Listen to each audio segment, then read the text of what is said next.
இப்ப சங் பரிவார்கள் அந்த வலதுசாரி ஆட்கள்லாம் சேர்ந்து அவரை மிரட்டுறது, அந்த வேலைய வழக்கம் போல ஆரம்பிச்சுட்டாங்க.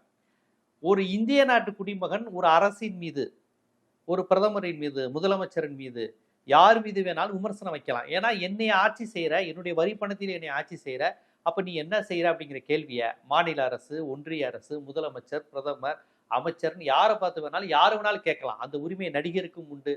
ஸ்டாண்ட் அப் காமெடி பண்ணக்கூடிய சின்னத்திரை நடிகர்களுக்கு உண்டு, சீரியல் நடிகர்களுக்கு உண்டு. எந்த பிரபலமா இல்லாத ஒரு சாமானியர்களுக்கு கூட அந்த உரிமை உண்டு. இப்ப அலெக்ஸ் போன்றவர்கள் பல லட்சம் பேர் பார்க்குறாங்க அவங்களுடைய ஸ்டாண்ட் அப் காமெடிய. அது மூலமா ஒரு அரசியல சொல்றாங்க. அந்த அரசியல் எடுபடுவதனால தான் மக்கள் அத ஆதரிக்கிறான். அந்த ஷோ வெற்றி பெறுது. மக்கள் வந்து ஆஹா இது இல்லையே இட்டுக்கட்டி சொல்றாங்கன்னு உணர்ந்தாங்கன்னா, மக்கள் அந்த ஷோவ ரசிக்க மாட்டாங்க. மக்களும் அத உணர்றாங்க. அவர் சொல்ல சொல்ல "மித்ரோம் எல்லாத்தையும் விக்கிறோம்.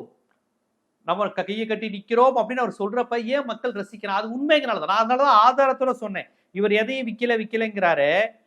23 தனியார் அமைப்புகள், தனியார் முதலாளிகளை இவர் வளப்படுத்தி இருக்கிறாரு இவருடைய ஆட்சியில. பொதுத்துறை நிறுவனங்கள் ஒண்ண கூட உருவாக்கல.